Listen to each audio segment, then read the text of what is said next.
Hi guys! Magandang gabi! Andito na naman po ako, si Gandara SRU, para maghatid ng latest update and fresh happenings about po sa TVJ, sa Itbulaga, at sa loob at labas ng showbiz. So, for today's video, ang atin nga pong pag-uusapan ay patungkol po rito sa pakikipagsabayan ni Kuya Will naman po sa trendy ngayon sa social media. Sapagkat, matapos ka pong umusbong ang balita tungkol sa paglipat or gagawing paglipat pa lamang ng It's Showtime sa main channel ng GMA7, eto naman po ngayon ang balita natin. Ang Wawawi na siya pong pinag-usapan din itong nakaraan na baka pumalit sa tahanang pinakamasaya, dito pala ang punta sa TV5. Base po yan sa inilabas na larawan ni Attorney Buko na kung saan nakipag-meeting nga po itong si Kuya Will sa mga bosses po ng TV5. So mukhang magbaback-to-back daw po ang Itbulaga at Kuya Will. Pero sa caption, Wawawi hindi wawawin. So ito yung malaking question mark ngayon. Since ang pagkakaalam ko po ay ABS-CBN ang nagmamay-ari ng Wawawi, dahil sa kanila nakapangalan yung trademark na yon. So, Wawawi or Wawawin, baka kaya nandoon si Attorney Buko para gamitin at ipaglaban din niya yung Wawawi.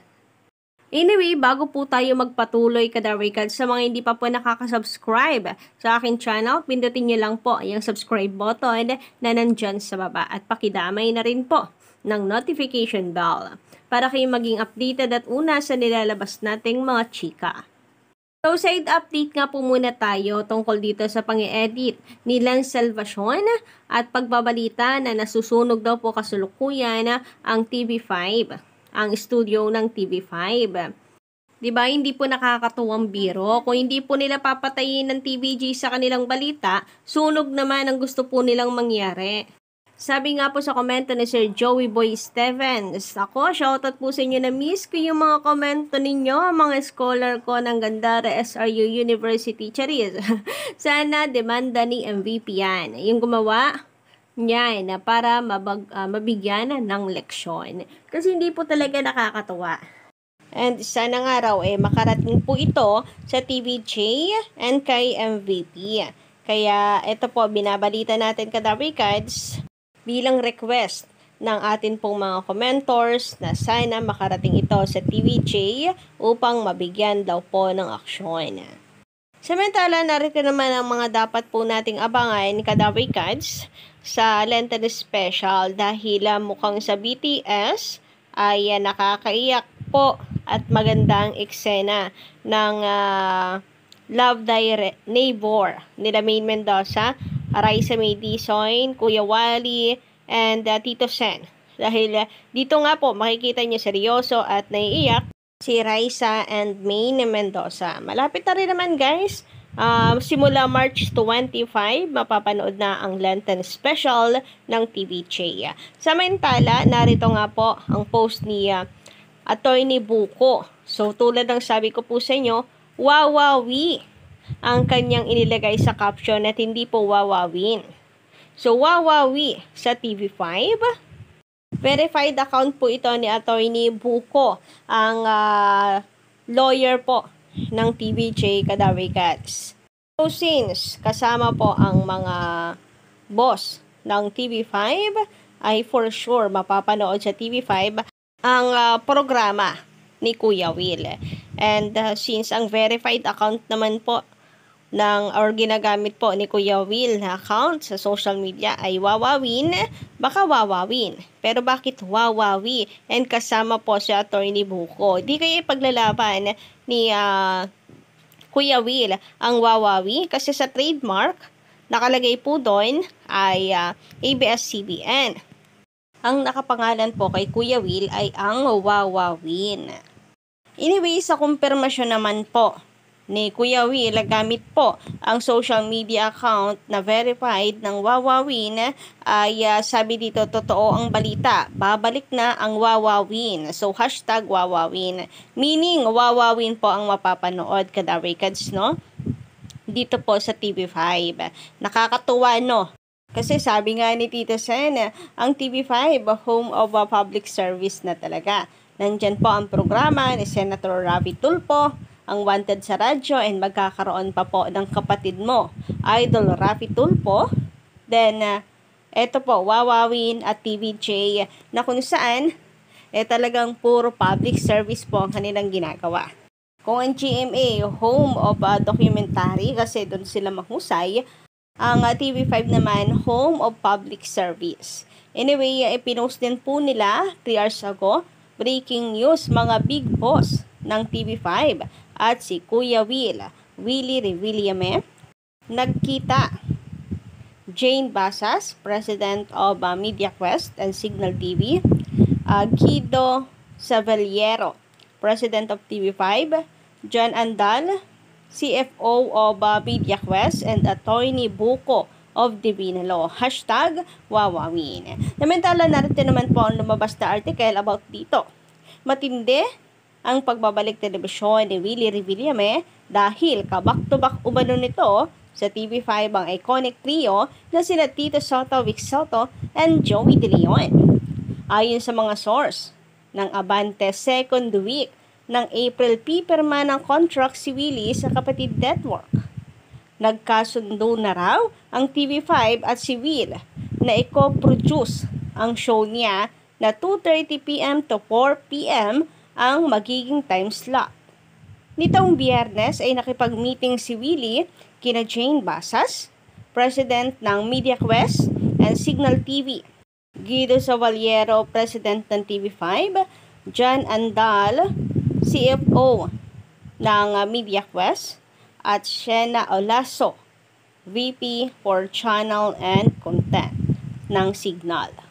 Sa post ni Attorney Enrique Buko de la Cruz, makikita ang larawan ng naturang meeting. April 2023, nang may ulat ang pagsasara ng lahat ng programa ng All TV kabilang na ang Wawawin dahil umano sa mababang ratings. So sino guys ang happy dito sa balita? Kasi 'di ba, usap-usapan itong nakaraan ang tungkol sa Wawawin ang papalit sa tahanang pinakamasaya. Panay din po ang shared post ng naturang Facebook page ng Wawawin. And eto pala, for sure ngayon, dahil meron na pong meeting na naganap, ay nagpapapansin lang ang Wawawin sa GMA. Baka sakali nga naman, di ba, sinishare po ng Wawawin ang mga post at tinig ng mga netizens, ng publiko, na baka naman GMA, pabalikin nyo na si Kuya Will. Pero since dead man GMA sa kanya, eto po, at TV5, maybe, di tayo sure ha, baka TV5 mismo ang nagtawag kay Kuya Will kasi mukhang umaasa po ito sa time slot ng GMA Network. Or po pwede rin sinikap, niligawan talaga ni Kuya Will ang TV5 para makabalik po sa TV5. Well, ano man po ang katotohanan, kadabrikads, marami po ang masaya na nasa TV5 muli ang Wawawin. And for sure, ay gigibain nito ang GMA Network.